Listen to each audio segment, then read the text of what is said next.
দল না করলে ক্ষমতা কিভাবে পাওয়া যাবে? ক্ষমতার খুব দরকার, ক্ষমতার খুব দরকার।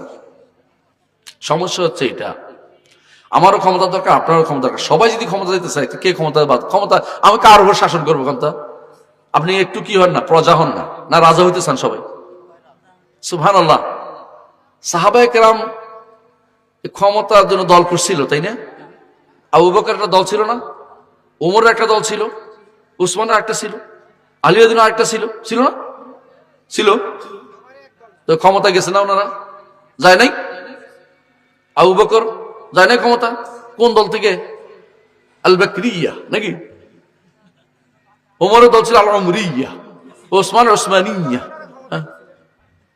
মানে আপনারা যে সিস্টেম চালু করছেন ক্ষমতা যাওয়ার, এই যে মাথার ভিতরে একটা ইয়া ঢুকাই দিছে, পোকা ঢুকাই দিছে, এটা আপনাকে ডুবাবে। আপনি মানুষকে দ্বীনের উপর রাখেন, সহি আকীদা ও মানহাজ শিক্ষা দেন, দ্বীন শিক্ষা দেন, ফিকহ শিক্ষা দেন, শরিয়া শিক্ষা দেন, মানুষ যে ক্ষমতা দেয় শরীয়ত বাস্তবায়ন করতে বাধ্য। যদি আজ আমরা ইউনূস সরকারকে শিক্ষা দিতে পারতাম যে ইসলাম ছাড়া চলার কোনো পথ নাই, ইউনূস সরকারের শরীয়ত দিতে আমার ক্ষমতা দরকার ছিল। আবু হানিফা রাহমাতুল্লাহ আলাইহি ক্ষমতায় যাওয়ার জন্য দল করছেন একটা, দলটার কি নাম ছিল? মালিকের দলের নামটা কি ছিল? কেউ ক্ষমতা যাইতে চায় নাই, আপনি ক্ষমতা পাগল হয়ে গেছেন।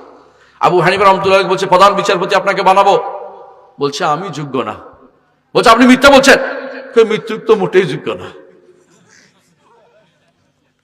কথা বুঝছেন কিনা? এখন আপনি বলছেন আমি দরবার হলে চলবে না, দুনিয়া এভাবে বলছে, দুনিয়া বলছে। আপনি যে দওয়ানা হচ্ছেন এটাকে ফিতনা। আপনি কি করতে হবে? আপনার বড় কাজ হচ্ছে উ আনফুসাকুম ও আহলিকুম নারা, নিজেকে বাঁচাও, পরিবারকে বাঁচাও, এটা শরীয়তের বিধান। বড় কাজ এটা, আল্লাহর নির্দেশ এটা। এর উপরে আপনি যেখানে আছেন সেখানে কুল্লুকুম রাইন ওয়াল কুল্লুকুম মাসউলুন আন রাইয়াতি, যেই জায়গা যাবেন ওই জায়গায় ইসলাম কায়েম করতে হবে। কোন জায়গায় আছেন আপনি? আপনি ধরেন ইউনিয়ন পরিষদের চেয়ারম্যান সাহেব, এখন নাই চলে গেছেন, চেয়ারম্যান সাহেব আছে, উনি যদি কোনো এই ইউনিয়নে কোথাও যদি কোনো শিরিক হয় উনি দায়ী হবেন আল্লাহর কাছে। উনি এখন নাই, ওনাকে দেখাচ্ছে উনি থাকলে হয়তো রাগ করে গেছেন না, রাগ করতে না, ভালো মানুষ আমি যেটুকু বুঝছি। এই এলাকায় যদি কোনো হারাম হয়, কোনো হাউজি হয়, কোনো সুদ, উনি দায়ী হবেন।